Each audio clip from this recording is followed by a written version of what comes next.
Hi, everybody, and welcome into the Brownwood Lions Coaches Show. Our main monitor is out. Huh? Hi, y'all in radio TV land. Hey, it's not my fault the monitor's out. You tell that to Star back there, the birthday girl, okay? As we welcome everybody into the Brownwood Lions Coaches Show.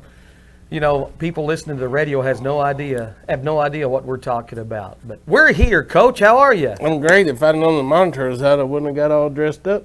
Well, me too. We wore our finest duds today. We sure did. Just because we're on video. It's just not that monitor's working right there. Oh, that's because you were messing with the remote, I'm sure. What? Golly, anytime anything goes wrong, blame it on Carl. All right. B-I-O-C, Bioc. Blame it on Carl. Man, that monitor's working.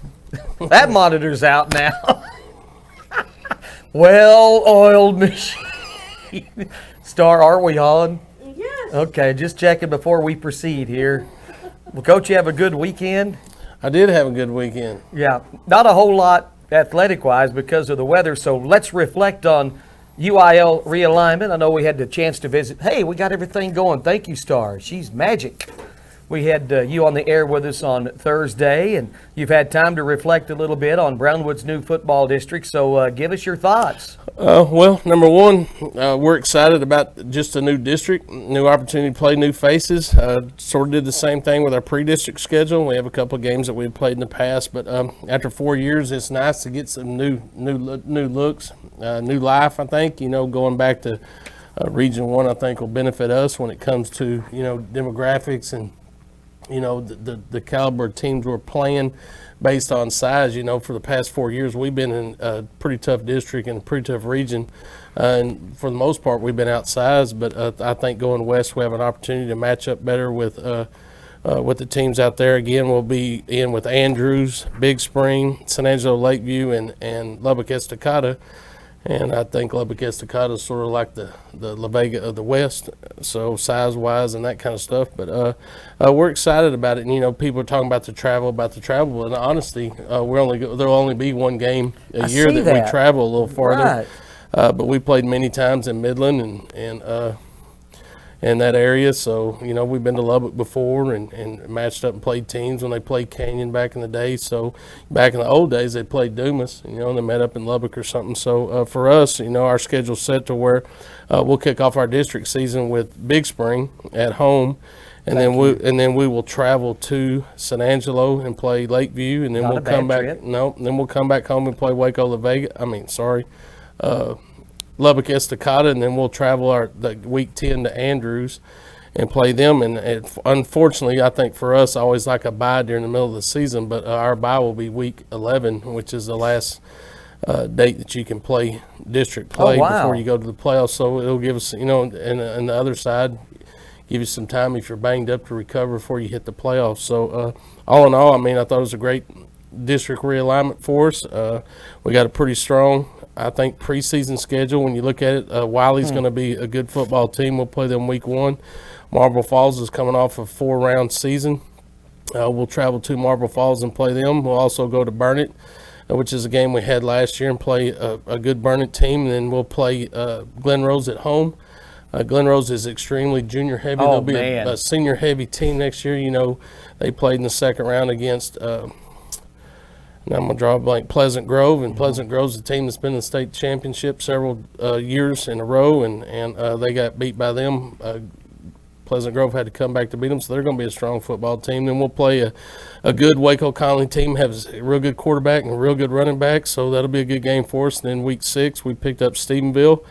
We had that slated on the schedule a long time ago if we both needed a week 6 game that we would play, and it just worked out to where we both needed a week 6 game, so we'll travel to Stephenville and play them. We're going to try to play that game at home, but due to Tarleton's schedule and them having to have facilities, that was the only time that, for us to be able to play them. So we'll go to Stephenville, and then again we'll kick off district immediately following the Stephenville game. So because of the Stephenville thing, we have 6 road games this coming up, but It could be worse. We got Estacado and the Big Spring at home. I like that. Me too. You know, and that may change. I've been on the phone with Marble Falls and Waco La Vega both. I mean, sorry, I keep saying Waco La Vega. Waco Conley. Both of them have meetings this week, and they're going to work through their schedule, and both are trying to see if they can free up that opportunity for us to balance that schedule and play 5 at home and 5 on the road. But if not, we'll travel 1 extra game this coming year, and then the next year we'll have 6 at home, so it all works out. All right, let me ask you, Waco Conley, do they play theirs at the Waco ISD stadium? No, they have their own stadium. Do they? Mm-hmm. Conley has their own stadium. Okay, have you been there, Derek? How's the stadium? They've renovated it. Have they? Yeah, I've been there a while. I know Andrews is It nice. used to be grass, and I think they've turfed that field and everything at Waco Okay, Conley great. now. I did a little scouting report on some of these non-district teams, and you said Glen Rose. They might be a top 10 team going into the season. They're going really to be. Yeah, they're going to be a solid. good football They got a team. little quarterback that had 2,000 yards rushing and passing, who's back. Yeah, they're going to be good.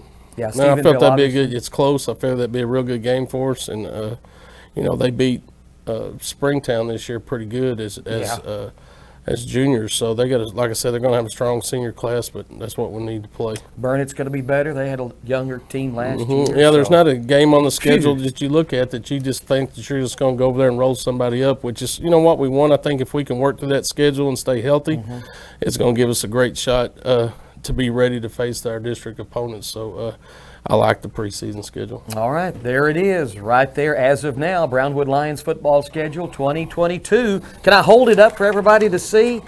Can you zoom in on that? Wait a second. Here. Yeah, let's do this right here. There it is, right there. There it is. The varsity's on top. Can y'all see that? No, it's hard to read. Now can you see it? Now can you see it? Okay. Anyway. I will. Carl is on a roll today. All right. That's good stuff, though, Coach. Thank you so much. So realignment is the next 2 years. Of course, our basketball, volleyball, baseball, softball district still goes east and northeast pretty much. Yeah, we got volleyball and basketball for sure. They're going to go. They're in Region 1 as well, District 6. That'll be Brownwood, Glen Rose, new to the district, Graham, Mineral Wells is back in the district, and Stephenville. So we lose Lampasas and Gatesville, but we play Graham every year, so we're well aware of them and what they have for volleyball and basketball. I think that's about the best draw you can get. Baseball and those sports, still not sure of yet. They'll come out with the spring alignment. Usually it's the same, but it sure could be different, just based on what UIL needs. So we'll see baseball and the softball and all that, soccer coming out later. All right. Good stuff there. Let's move on because it is going to be a busy week. Weather's good. Little basketball, soccer. I'm going to let you go through the schedule for the next couple of days. Sure. The baseball scrimmage against Mineral Wells at Mineral Wells has been moved to Tuesday. So our baseball team will travel to Mineral Wells and scrimmage them at 6 o'clock. Big night for basketball at Warren Gym. Our boys and girls will play Stephenville. Opportunity for us to, get wins there. Our girls have been playing a whole lot better, so look for that to be a real good game against Stephenville. And our boys, that's a game they need to win. Stephenville hadn't been real successful in district. It's another opportunity for us to keep stepping towards that district title that we're trying to get. Softball will be at Coppers Cove scrimmaging. That's at 4:30 and 6:30. Of course, the basketball tip off about 6:30, 6:15 with the girls, and boys to follow around 7:30. All right. 6 seniors will be saluted on senior night for the girls. The boys will have senior night Friday. I think Friday night Yeah, or a week from Tuesday. I'm sorry. Well, this coming Friday we play Glen Rose. That's right. At home. At home. Okay, so that'll be That'll be- senior night for the boys. Hey, if Brownwood boys win tomorrow night and Lampasas gets beat, we got a district championship right there. Excellent. Who does Lampasas play? I think they've got Glen Rose. Glen I'll Rose? double check the schedule. Glen Rose is pretty gritty. They could beat Lampasas. I mean, both of those games that we played with them could have gone either way. Yeah. Fortunately for us, we played Stephenville and Glen Rose at their place, so now they got to come to ours, but yet we still got to travel to Lampasas and finish the district with them. Yeah, that boys district has turned out, even though we're unbeaten, we're sitting at the top. It's a pretty good boys district It right is. there. It is. I went over to Gatesville and watched that game, and man, they only had 8 guys, but their kids can shoot. I mean, they got some players, and they got a freshman that's pretty phenomenal. Oh, now that Smith or Yeah, I think it's Smith. Yeah, he's pretty good, and they have their other one who I think's their second best player is that little sophomore kid. So Yeah. they got a good basketball team over there, and they can beat anybody in the district at any time. So fortunately, we've already played them twice, and we're victorious in both those games. And like I said, we need to continue to play at the level that we play at, and I love the fast-paced offense and defense that we play. I think that sort of wears on teams, and we're able to score points, and Coach's MO, I said the other day, I said in practice, and if you get hot, even in practice, they're running their drills. If someone gets hot, they keep feeding them the ball, and that kid keeps shooting. And we saw that the other night with Tristan Salinas. Boy, he hit 3 threes in a row in a hurry and sort of helped us out. So exciting to watch. So if you have nothing to do, man, come on to the gym tomorrow night. Stevensville will bring their people over, and let's watch some good basketball with our boys and girls as they take on Stevensville at Warren Gym. Yeah, varsity girls at 6, followed by the boys. Y'all come on out, man. All right. Anything else sports-wise tomorrow? No Thursday, soccer? Yeah, no soccer unless they rescheduled that. I didn't know we had to cancel those games, but we have powerlifting their last meet before they get ready for a regional qualifier or last chance qualifier in Brady on Thursday, and then of course basketball and soccer and softball and baseball pick up again on Friday. All right, so it'll be a fairly busy week. Softball, baseball, really looking forward to that, seeing how the guys do with their scrimmage tomorrow. That's at Mineral Wells, At right? Mineral Wells, yes, sir. All right. Man, it's starting to get busy. We'll be talking about the Bluebonnet relays. We've already have, but they're getting close now. Yeah, everything's picking up. We're in full force. Tracks out there practicing, getting ready for their first meet. All that stuff will start kicking off in this month. All right. Hey, I'll get your Super Bowl pick on Wednesday. Okay. All right. Monday evening NASCAR report, first of the We'll season. do it. The Clash. The Clash at L.A. Coliseum I thought was going to be sort of a joke, but it turned out to be a big deal, and it went off well, and it was pretty neat to watch. But my boy just ran first all day long until it got to about the last 10 laps, and Joey Logano passed him, and he got second. So Joey Logano won the Clash. No points added, but just bragging rights. But I won't say anything about Stars two people because they don't even think I don't even think they finished the race. Chase and Kyle Chase Larson. And Kyle. Kyle Larson finished fifth. Oh, did he? He Oh, was in second behind your guy. key word was. Yeah. Yeah, Kyle Busch had the best running position at the break. I said Chase Elliott, so I missed that. On my Fox Pick 6, I missed it. Well, Yeah. Anyway. Well, good. Who won it? that'd be Joey Logano. And Oh, I Joey have to say, Logano. I was never a Joey Logano fan, but the more I watch it, he's a pretty good dude. Is he? So I wasn't really beat up when he won. I listened to his interviews and more how I listen to him, how he gives back to people and does a lot with community service and that kind of stuff. I've started to respect him a Good. whole lot. He's a pretty good racer. You know, Race is dirty. He does race dirty, and that's Yeah, why I but don't he's like not him. the But only but one. he's I not mean- the only one. But when you'll bump your own teammate to get a win, that's Oh, pretty my. bad. That is dirty. That's happened a couple of times. So. but I wish we'd hear more positive stories from some of these athletes. When you do Yeah. it just makes you respect these guys Well, more. I'm laughing because I told you before, I'm the guy that always bashed NASCAR, and I finally went to a race, and once I saw how fast they go and got into all the strategy, I've become a lover of it. But, now with the new generation car with they only have one lug nut like Indy does now. It's going to be neat to see how they do pits and all that kind of stuff. One big lug nut. Yep. Yeah, that's Derek's new nickname, by the way. Lug nut. Boy, he's throwing those darts today, and Stuck will get him back. Star, did you go to the race yesterday? It was in Los Angeles. Oh, sorry. I bet she Oh. didn't go then. Hey, Thought I'm about it. I'm wearing my Shaw's hat here, and I just want to say congratulations to Matt and his bride on the birth of their new baby Yes, this weekend. absolutely. I did see that on Facebook. Congratulations, another miracle brought into this world. Maybe another kicker. Might be. There you go. I bet Matt- he'll be out kicking a ball before too long. Might be a quarterback. You never know. Probably already got to kick you. Hey, talking about me throwing zingers out, what about Lugnut over here? All right, Coach. I'm going to plead the fifth on that. Yeah, I know you are. All right, man, great show today. Good information here. Brownwood Lions football schedule as of right now. Good stuff.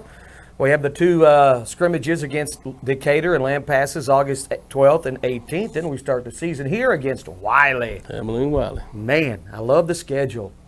All right. Anything else today? Yeah, let's thank those that make this show possible. Auto Glass Magic, Bruner Auto Group, There we go. Syntex Body and Paint, Syntex Equipment Sales, Citizens National Bank, Dan Hill Containers, Dr. Bon Young, Dr. Pepper Bottling Company, Edward Jones Investments, Hendrick Medical, Howie Enterprises, Humphrey Peets, Landmark Life, MC Bank, Painter and Johnson Associates, Smith and Sharp Agencies, Sonic Drive-In, Stanley Chrysler, Texas Bank, The Real Talk with Chad Valdez podcast, Weldon Wilson Electric, Western Bank, and Willie's Tees. We need to be easy on Derek. He's got a tough week coming up. He's covering candidates, forums. He's got meetings all week. He's got basketball almost every night. Derek, are you up for the challenge? Always. It's not what you said earlier. No, he does a great job, brownwoodnews.com. And Star does a great job behind the board right there. All right. Coach, thank you, sir. You bet. Have a great day, Brownwood. Brownwood Lions, where's the camera? There it is. Brownwood Lions head football coach, athletic director, Sammy. I'm sorry. That man needs some sleep. Boy, I didn't get much this weekend. Brownwood Lions head football coach, athletic director Sammy Burnett on the Coachy Show every Monday and Wednesday at this time here on KOXC and video streamed at KOXC KBWD Facebook and KOXC.com.